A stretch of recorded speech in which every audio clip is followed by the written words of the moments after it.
The glitter bows are gone, the rainbow clothes replaced by pearls, corsets, and chaos. But what if I told you she isn't having a breakdown at all? JoJo knows exactly what she's doing, and we're all falling for it. This is the story behind JoJo's most bizarre rebrand yet, and why it might actually be working. JoJo Siwa has been famous for as long as many of her fans have been alive. From a hyper-sparkly breakout on Dance Moms to dominating Nickelodeon and Walmart shelves with her rainbow-covered bows, she built a multi-million-dollar empire before hitting adulthood. But now, at 21, she's burning it all down in the most chaotic way possible. Over the past year, JoJo has seemingly abandoned her kid-friendly image for a darker, more provocative persona. Gone are the candy-coated lyrics and glittered sneakers. In their place, hyper-sexualized TikToks, offbeat music videos, suggestive lyrics. Beneath all that noise might be something far more calculated. Because while some see this as a meltdown, others believe JoJo is rage-baiting, deliberately courting backlash to stay relevant. And the receipts are adding up. First major shakeup happened during her coming out. JoJo came out as part of the LGBTQ+ community in 2021 and received a wave of praise for being a high-profile role model for young queer fans. Her identity became central to her public image, but that too eventually became a point of controversy. While appearing on Celebrity Big Brother UK, JoJo shocked viewers by becoming romantically involved with a male cast member, Chris Hughes, while her partner was still watching from home.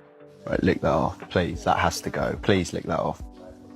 No, like, lick it. Please lick it off. Start there. Imagine that wasn't chocolate. Lick it, you freak.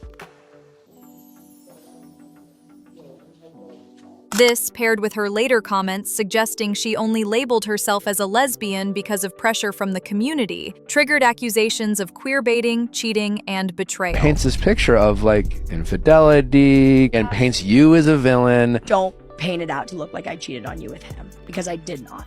I will nail my feet into the ground and I will stand on that ground. I did not.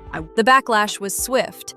Viewers accused JoJo of undermining the very community she once represented, with some fans saying she had set back LGBTQ+ visibility by years. Others defended her, arguing that she was simply figuring herself out under an impossibly large spotlight. But whether intentional or not, the drama kept her name trending. And then came the music. In early 2024, JoJo announced she was launching a new genre. I wanted to start a new genre of music. And they said, what do you mean? And I said, well, it's called gay pop. And they were like, it's like K-pop, right? But it's gay pop. Her first single under this banner, Karma, was released to massive backlash. Critics said the song sounded AI-generated. Her dancing was mocked across TikTok. Parodies flooded in within hours. But JoJo leaned in, even commenting on one viral parody video herself. Some fans began to see a pattern.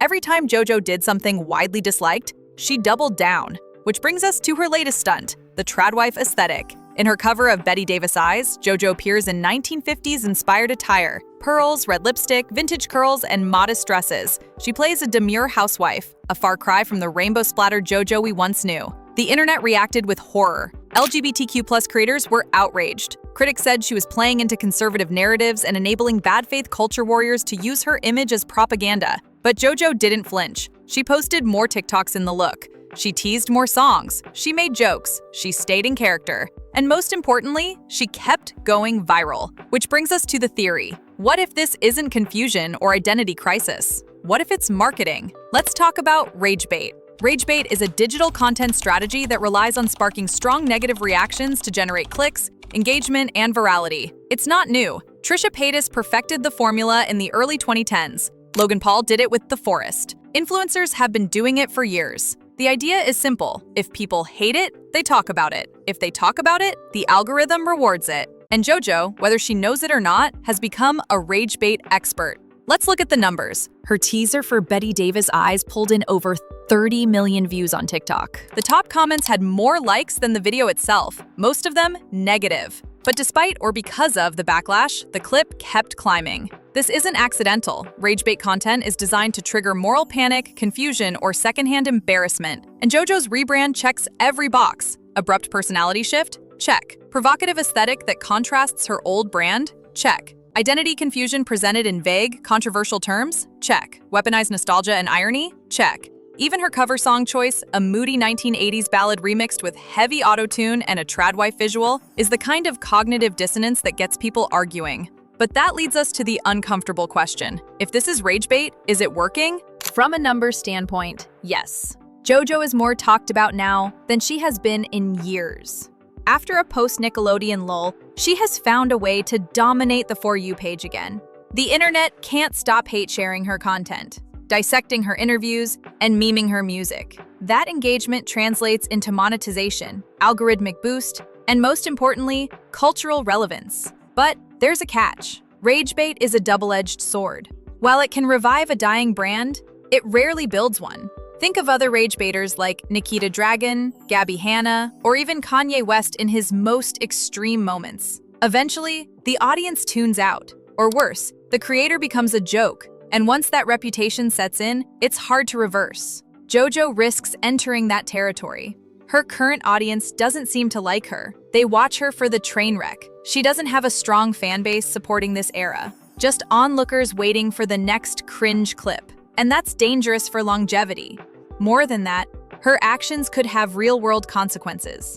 Already, conservative commentators like Benny Johnson have used her rebrand as evidence that woke is dead and traditional gender roles are returning. That's not just a misread, it's dangerous. JoJo may not intend to validate those views, but by cosplaying as a tradwife without context, she gives them ammunition. And in a digital world where context is ignored, that's all it takes. Still, JoJo remains an enigma. Is she self-aware? Is this a cry for help?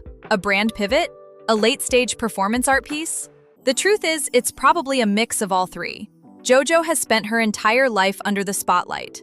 She was molded into a brand before she could vote. Her boundaries, identity, and creative freedom were likely shaped by executives, contracts, and overbearing adults. So now, as she stumbles through adulthood, she's doing what she's always done, performing. But instead of dancing to Nickelodeon-approved pop, she's now dancing on the edge of cultural chaos. She's both the star and the spectacle, the creator and the meme. And maybe that's the only way she knows how to survive online. JoJo isn't just a cautionary tale about influencer culture. She's the inevitable result of it. We live in a time where identity isn't just personal, it's productized, where labels are tried on like outfits, where aesthetics are performance, and where the line between authenticity and attention-seeking has blurred so much, we no longer know the difference. JoJo Siwa, for better or worse, is just playing by the rules we all created. She's not the first to rebrand for attention. Miley did it. Bella Thorne did it. Even Sabrina Carpenter has leaned into viral messiness with choreographed controversy. But the difference is that JoJo never had a real in-between moment. No time to figure herself out quietly. She's never been allowed to disappear, regroup, or be boring. And when your entire livelihood depends on staying visible, that pressure warps everything. So where does this leave us? We can criticize JoJo. We can mock the auto-tune, side-eye the fashion, and sidestep the drama. But we should also ask ourselves why we're still watching. Because in the end, JoJo's greatest trick might not be her music or her image. It might be her ability to keep us talking, even when we claim we don't care.